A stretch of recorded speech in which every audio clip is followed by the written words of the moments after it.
그럼 대표님 입장에서 건물을 매입하시는 분들이 네. 있다고 가정을 했을 때 네네. 지금 당장 월세로 이득이 발생하지 않더라도 소유하고 계속 꾸준히 장기적으로 투자하는 관점이 맞다라는 데 동의하는 의견을 네, 주시나요? 저는 예 동의를 합니다. 건물을 장기적으로 가져가는 거에 대해서. 가져가는 거에 네, 대해서. 네. 그리고 또 뭐 제가 상담 같은 걸 많이 하니까 네. 말씀을 드리는 게 꼭 드리는 말씀이 아무리 거지 같은 건물을 가지고 있어도 거지 같은 건물을 또. 내 땅에 내 건물이면 음. 그 건물 팔고 나서 그 돈으로 서울의 다른 지역 어떤 건물 살 수 있을지 꼭 보고 가시라고 그래요. 매수할 물건을 미리 확인을 하고 네, 네, 네. 그다음에 매도를 진행하라는 그 이유는 네. 거지 같은 건물이지만 네. 그 거지 같은 거 판 거 돈으로 더 거지 같은 거 사야 돼요. 지금은. 네. 내 안에 금송아지라고 내 땅이 아. 아무리 내 가치가 좀 떨어져도 네. 네, 그런 경우가 많더라고요. 제가 상담을 많이 하니까 제가 뭐 예를 들어서 뭐 A라는 분이 찾아오셔서 저 이 땅을 뭐 가지고 있어요. 근데 머리가 너무 아파요. 라면서 이제 가져오시는 경우 굉장히 많거든요. 그래서 이제 상담을 하게 되면 그런 얘기를 한다 이거죠. 기본적으로. 오히려 또 이거를 잘 해서 내 월세 수익률을 올릴 수도 있고 아, 그럼요. 아니면은 그럼요. 또 가치를 올려서 이걸 팔고 또 갈아타기도 할 수도 있겠네요. 그럼요. 할 수 100% 있고. 다 가능합니다는 말씀 못 드리지만 지역이나 위치나 그렇죠. 시장 상황에 따라 다르기 때문에 네. 그렇진 않지만 그런 가능성이 많이 있다 이렇게 생각하시면 돼요. 그런 거 많이들 궁금하실 것 같아요. 네. 신축 사업을 진행할 때 평균 한 얼마 정도 들어갈까요? 마포구 정도 해볼까요? 마포구 정도에 그래도 내가 꼬마 빌딩 마포 비싼데? 예를 들어서 글린생활시설을 한다. 올 근생 건물 말씀하시는 거예요? 네네네네. 한 3층, 4층 이 정도? 지금 제가 검토하고 있는 건 6층짜리. 6층짜리. 그럼 네. 좀 꽤 높은 편이네요. 그럼. 그렇죠. 네, 그건 이제 20m 도로변. 20m도 보면. 네, 근데 이제 그런 거 할 때는 지금 예산 실투자 금액이 27억. 27억? 네네. 이게 제가 한 몇 퍼센트 레버리지를 활용해서 하는 거죠, 그럼 대략? 70%? 판매는 한 110억에 팔려고 지금 생각하고 있어요. 그 정도가 지금 마포구에 근생으로 하면 가능한 정도다. 그 땅이기에 그런 거고, 네. 뭐 예를 들어서 마포구에도 뭐 망원동도 있고 성산동도 있고 다 다르잖아요. 다르죠. 뭐 그냥 일반 뭐 주택을 하겠다 또는 원룸을 할 수도 있는 거 아니에요. 그렇죠. 예를 좀 들자면 작은 건물. 그런 거 하게 되면 뭐 10억 가지고도 가능하고. 10억까지 마포구에. 네, 뭐 안 될 건 없겠죠. 모르겠어요. 아니, 너무 그러니까 럭하게. 럭하게. 네, 럭하게. 아니, 만약에 그러면 뭐 마포구가 아니라 네. 좀 더 다른 뭐 노원구, 도봉구, 강북구라든지 네. 아니면 뭐 구로구라든지 이런 쪽으로 하면 더 저렴해질 수도 있는 거잖아요. 그렇죠. 이게. 토지가가 저렴하니까. 토지가가 저렴하니까. 근데 그것도 어쨌든 내가 내 땅을 갖고 있고 하면은 이건 수익률은 어쨌든 날 수 있는 부분이 있는 거지 않습니까? 이게. 그렇죠. 그리고 아까 얘기했듯이 마용성광 이런 데는 2%대, 1%대밖에 안 되지만 거기는 4%대 이상도 바라볼 수 있는 부분이 있는 거고요. 그렇죠. 어떻게 보면 서울이라고 해서 무조건 건물을 지을 때 어마어마한 금액이 들어간다 이렇게만 볼 건 아니겠네요. 내가 어느 지역에 네. 어떤 건물을 어느 수익률을 노리고 맞아요. 어떤 임대가 목적인지 아니면 시세가 목적인지를 잘 구분해서 하면은 네. 금액은 내가 일단 상담을 한번 받아봐야 된다. 이런 게 나오겠네요. 네, 맞습니다.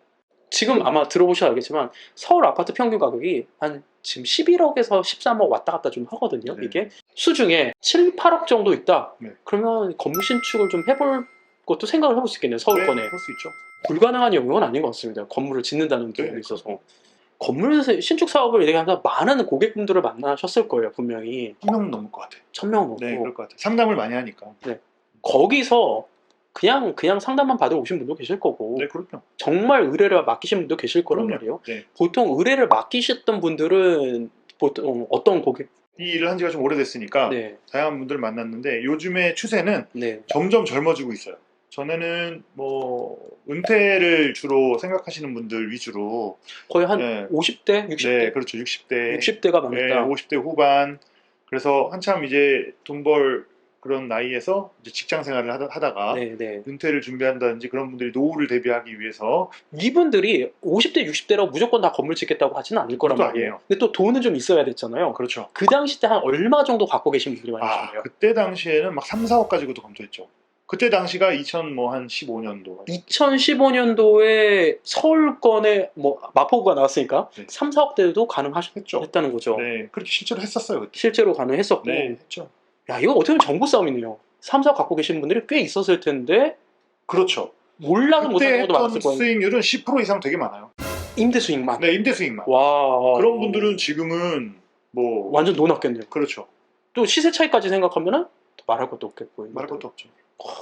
자, 그러면 이제 2015년도 경이 그런데 2022년도 이제 7년이 지났잖아요. 네. 지금은 어떤 손님들이 많이 오시나요? 지금은 아까 말씀드린 것처럼 나이대가 좀 많이 젊어졌어요.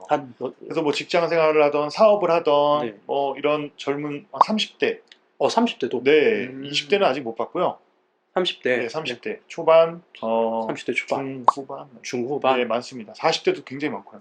오히려 5, 60대는 별로 없어졌어요.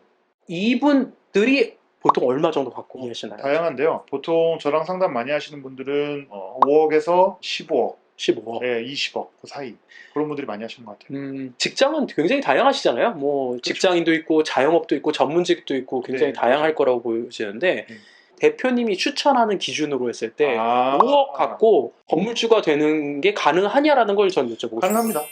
가능하고. 네, 네. 직장인들 대상으로라든지 학생들 대상으로 해서 네. 안정적인 지역에 네. 네. 대신 네. 서울이지만 네. 조금 본인이 원하는 위치에서 조금 떨어질 수 있지만 그래도 장기적으로 괜찮은 프로젝트 검토할 수 있죠. 그러니까 대표님이 분명히 어떻게 보면은 난 이 사람한테 의뢰만 받아서 돈만 벌고 땡 끝낼 수도 있지만 네. 그게 아니라 진짜 이분한테 가치가 있는 건물을 지어드리고 싶은 게 대표님의 목적이시잖아요. 당연히 그렇죠. 그랬을 때 아까 5억이라는 게 확률은 확 줄어들겠죠. 그렇죠. 선택의 폭이 볼 수 있는 폭이 줄어드는 거예요. 수 있는 폭이 하지만 불가능한 건 아니다. 그렇습니다. 가능은 하다. 네. 그래, 이 정도 금액이면 그래도 확률 그렇게 낮추지 않아도 된다라는 금액 기준은 얼마 정도 될까요? 10억 정도. 10억 정도. 네. 제가 좋아하는 지역이.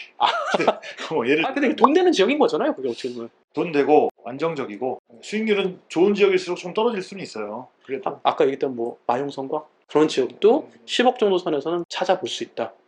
그렇죠. 어떤 분들은 직접 신축을 또 해보고 싶어 하시는 분들도 분명히 계실 거예요.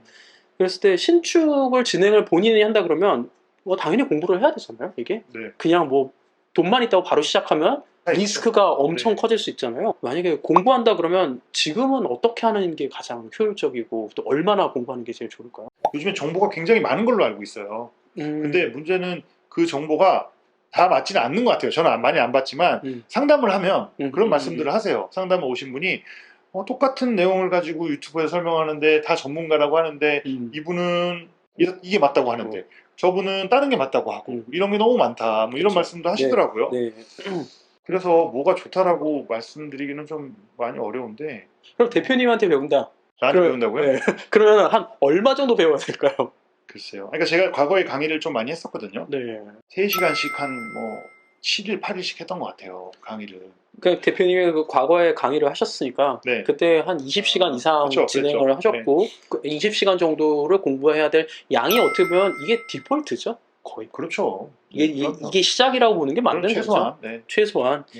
정답이라고 하기가 되게 어렵고 프로젝트별로 너무나 많은 다양한 변수가 나올 수가 있는 게 많기 때문에 기본적인 베이스를 깔고 거기에 또 경험이라든지 그런 걸 통한 전문가의 조언이 사실은 굉장히 중요한 것 같아요. 그래서 제가 이제 PM을 업무를 하는 것도 뭐 제가 하는 일이라서 추천을 한다기보다는 일반인들이 예상치 못하거나 준비하지 못한 돌발 상황에 처했을 때 어떨 때 몇백, 몇천, 뭐 억소리까지 나오게끔의 어떤 리스크들이 존재하기 때문에 그런 거에 대한 대응을 어떻게 하느냐가 좀 중요하거든요. 그래서 베이스는 당연히 중요하고 경험을 통한 어떤 전문가의 노하우 반드시 좀 필요한 것 같아요. 대표님도 처음부터 되신 게 아니라 거의 10년에 넘는 이게 노하우가 쌓이신 거잖아요. 제가 뭐 예를 들어서 여태까지 지은 동수가 뭐 백동은 넘을 것 같아요. 제가 지금 예를 들면 동으로. 그런 과정 속에서도 또 새로운 변수, 또 그 지역의 상황에 맞는 이런 일이 나오는 게 저희 일이에요.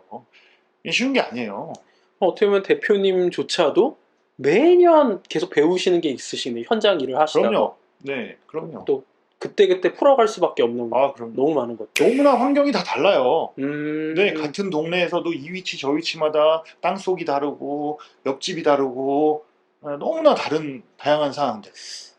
신축 공부 안 하는 게 나을 것 같은데요. 그게 약간 제일 골치 아픈 게 시공이야. 네, 제가 봤을 때 제일 돈 안 되고 골치 아픈 게 시공. 네. 신축 진행하시는 분들은 좀 참고하시면 좋을 것 같습니다. 네.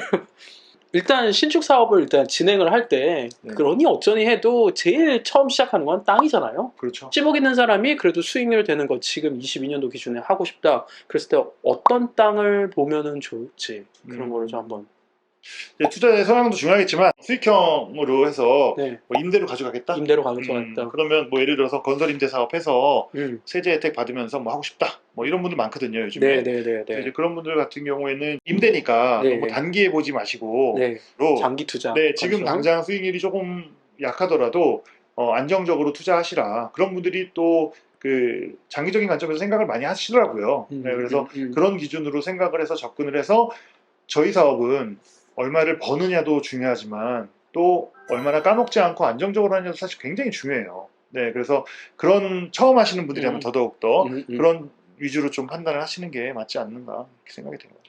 어떤 땅을 봐야 될까요? 어떤 땅?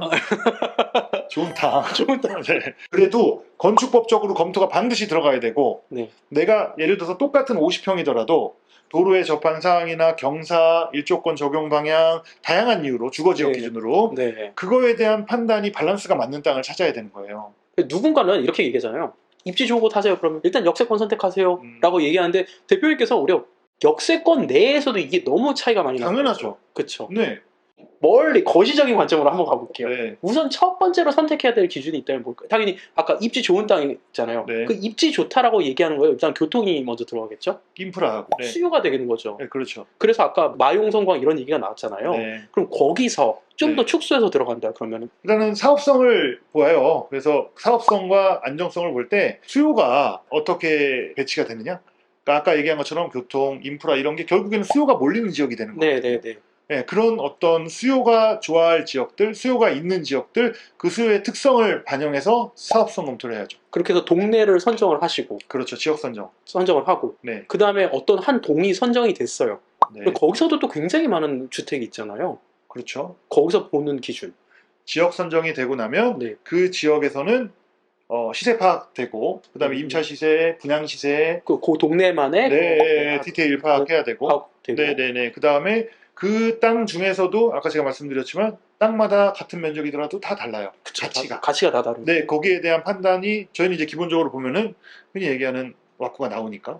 네. 네, 그래서 딱 보고 요거 검토할 만하겠다.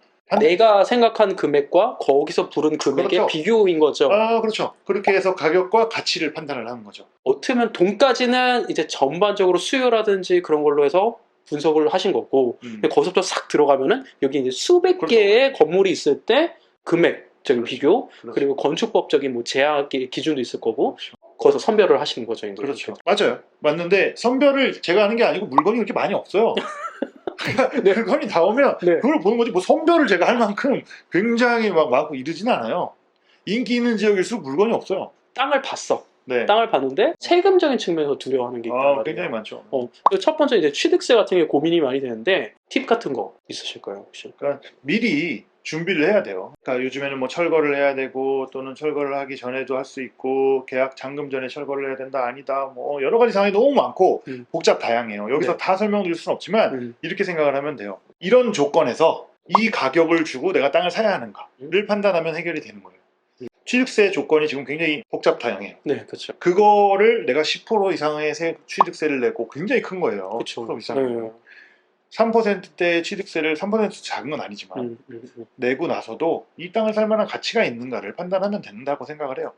아까 말씀드린 것처럼 계약 전에 그걸 판단을 해야지. 계약 전에 당연히 이제 건설이 돼서 당연히 내가 뭐 호수가 몇 개 나오고 이게 계산이 다 되니까 네. 거기에 따른 취득세까지 미리 계산을 해가지고 그렇죠. 내 수익률 분석이 끝나야만 그렇습니다. 이게 맞는 거다. 네. 어떻게 보면 취득세를 뭐 낮추고 이런 부분에서는 그것도 노하우가 있죠. 네. 그럼 몇 개만 좀 공개 좀 해주시죠. 취득세를 낮출 수 있는 낮출 수 있는 노하우가 있잖아요.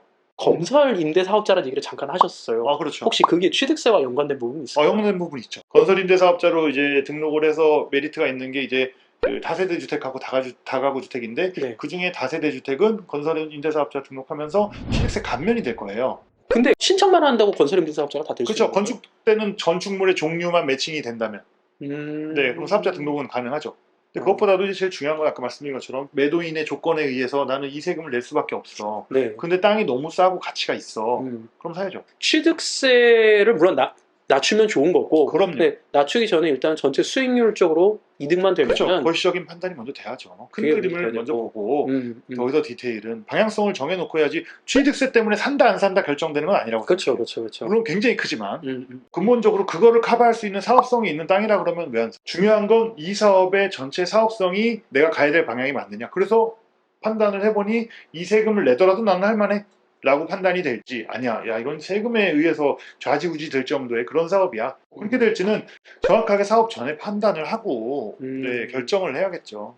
그럼 이와 유사한 세금이 이제 양도세 측면에서 말이에요. 사업소득세지, 양도소득세가 아니고 저희는 사업을 하니까 건축 신축 사업을 해서 판매를 하거나 하니까 그랬을 때 이거 남는 것도 없는데 신축을 왜? 라고 얘기하는 사람도 분명히 있을 거란 말이에요. 있습니다. 네. 네. 그래서- 사업성 판단이 잘못된 거죠. 세금을 낸다는 건 일단은 남기는 남눴다는 얘기야, 맞죠? 그렇죠. 근데 세금을 사업소득세율은 아시겠지만 이제 초과누진세율 체계거든요. 네. 사업 이득이 많으면 많을수록 세금을 많이 내요. 음. 예를 들어서 10억 남았는데 세금 한 40% 내고 나니까 6억이 내 그렇죠. 소중에 했더라.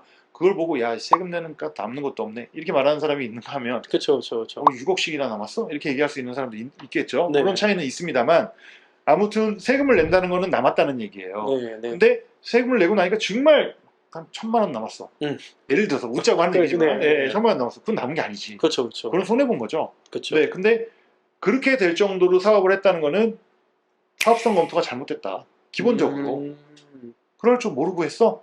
눈에 보이는 게 뻔한데. 뻔한데 네. 뻔하다는 세금의- 표현보다는 세금의 변동률만 없다면 네, 일단 볼 수 있는데 우리는 네. 네, 이 기준이죠. 바꿔서 이거 하나 여쭤볼게요. 예를 들어서 내가 수익률 한 100%를 생각을 했었어요. 네, 근데 분명히 변수가 되게 많잖아요. 그렇죠. 그랬을 때 그 기대 수익률이라는 거를 대표님께서는 100%라고 얘기 안 하고 우리 좀 낮춰서 얘기하실 것 같아요. 보수적으로 했죠. 보수적으로. 네. 보수적으로 거의 한 몇 퍼센트 정도 빼세요? 기준 수익률에서.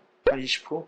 20% 정도 빼고. 네, 네. 그러니까 100%가 날게 보여도 80%로 얘기하는 게 어떻게 보면 왜냐면 지킬 수 있는 약속을 해야죠. 지킬 수 있는 약속이에요. 네, 혹시 그런 거예요. 10원이 남는다고 했다가 15원이 남으면 칭찬을 받죠. 그렇죠, 그렇죠, 그렇죠. 근데 대충 보니까 12원은 남을 것 같아. 음. 12원이 남을 것 같아요. 얘기했더니 10원이 남았어. 그럼 욕 먹는 그럼 거예요. 사실은 10원도 나쁜 건 아닌데 음. 괜히 기분이 안 좋아요. 네, 그쵸. 뭐 그런 느낌이에요. 어떻게 보면 보수적, 저도 개인적으로 되게 보수적인 투자자여서 네, 네. 그게 저도 맞다고 생각하거든요.